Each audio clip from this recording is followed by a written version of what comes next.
My name is Bernard Kofi Osei. I'm presenting about competitive advantage.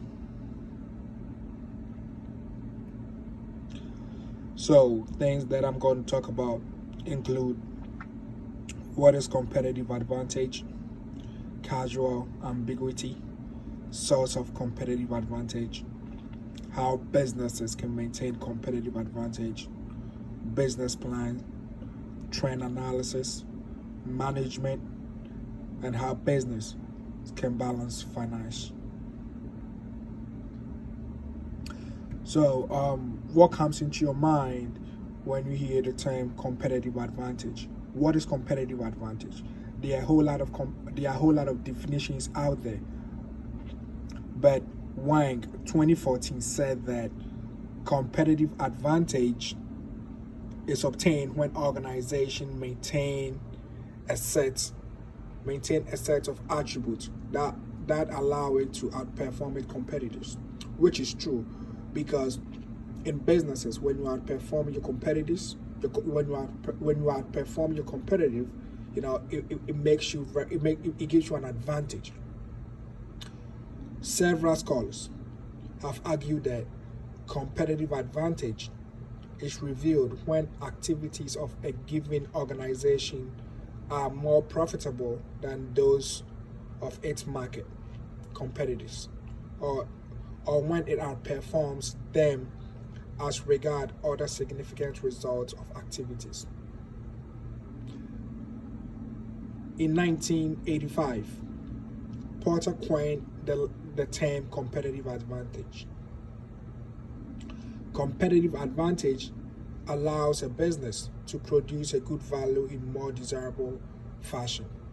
So if you're a business and you are very competitive, one of the advantages that it gives you is that it helps you to attract more customers, and it helps you to get a lot of profit. So casual ambiguity shows how organization take actions and improve upon it. And then with casual ambiguity, it helps businesses to increase in size. A business that does not take its casual ambiguity serious, their results decreases. And the two kinds of casual ambiguity are characteristic and linkage ambiguity. We're going to talk about this too. So, Keene and Zimami stated that characteristic ambiguity is ambiguity inherited to the resources itself, and linkage ambiguity they understand as ambiguity among decision makers about the link between competency and competitive advantage. This was said by Keene and Ziaman in 2001. So let's talk about the sources of competitive advantage. Where do we get the sources from? How can a business get its sources from a competitive advantage? So before a business some of the sources that can help a business stay very competitive include money. That's capital. Because if you have the money and the resources, you have what it takes to stay competitive. We now live in a world where technology plays a huge role in our everyday life. So as businesses, to stay competitive, you have to get a lot of technologies that's going to help you stay different or aside from your competitors. And the product and intellectual properties, this also helps businesses to stay competitive. Most businesses don't pay attention to their product and their intellectuals. But if you're a business that you pay attention to your product and intellectuals, this is going to help you, and this is a good source to help you stay competitive. And culture. Culture is very, very important. A company that doesn't value its culture falls or fail to compete with its competitors. So now that we know the sources of competitive advantage, how can a business maintain its competitive advantage? To maintain your competitive advantage in business, You know, you have to do things that your competitors cannot do. You know, things that your competitors are not willing to do or provide for their customers. Another thing that a business should do to maintain competitive include, you know, when you have a good reimbursed information for your employees, it really boosts them and help your business to stay competitive. And like we talk about technology as a source of competitive advantage, to maintain competitive advantage, you know, as a business, you should invest into technology. Because when you invest into new technologies, you know, and product method, it helps to maintain your business, and it helps you to stay on top. And you should be flexible. Your business you should have a flexible structure and a business ethics. Having all this helps you to maintain competitive. So let's talk about business plan.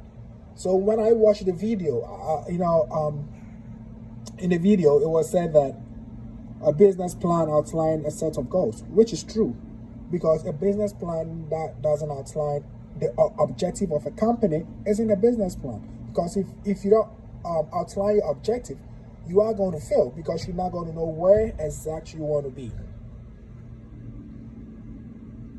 And technology also plays an important role when developing a business plan. We now live in a modern world where everything that we do is all about technology. Technology is taking over.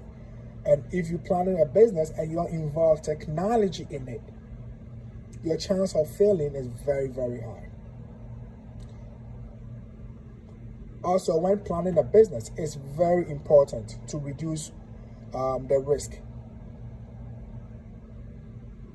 A business plan provides business with a guide for service providers, which is very, very true. So when planning a business, one thing that I learned from the video was that, you know, it's always important to involve technology, help try to reduce the risk, and then always make sure that the goals that you have set is achievable.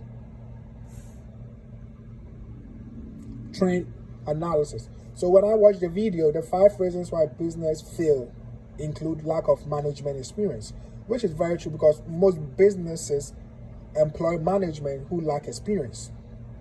Poor record keeping. Businesses nowadays don't keep records, and if you don't keep records of your business, it's going to be hard for you to stay competitive. Because, for example, if you make a mistake and you don't keep record of it, and you keep on making the same mistake, it's going to help your business to fail. Frustration in cost. Overuse of credit. Most businesses spend more than they're supposed to spend, and if you spend more money than the more profit you get, which shows that your business is going to fail. And undercapitalization was also said in the video, which is very, very important, because most businesses nowadays fail as a result of lack of capitalization. Management. So management is very, very important. And as a doctoral student, one of the things that I focus more about how to manage businesses. And, you know, when you have a poor environment, you know, it leads to poor management. And one other thing that we should look about when as a manager, one other thing that you should always look into is, you know, when you work at your work environment, if your people don't work together, you know, it's a sign of a failure. And as a manager, you know, you should always help to achieve group goals.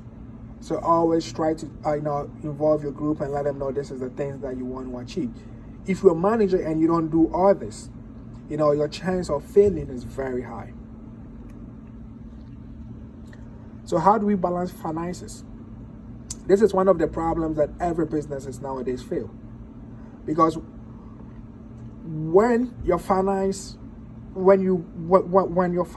drops, or when you invest into money and you don't get it back, you know, there's a chance that your business is going to collapse. And when you start doing business, and within the first 6 months, you know, when you balance your finance and you don't see a lot of differences, your chance of failing is very high.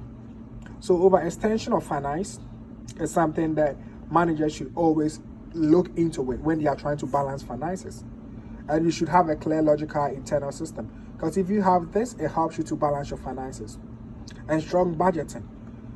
You should have a strong budget for every project that you want to do. And then you should plan ahead. When you plan ahead, this helps you to save unwanted or unnecessary spending. And these are my references. My name is Bernard Kofi Osei. Thanks for listening, Professor Beverly.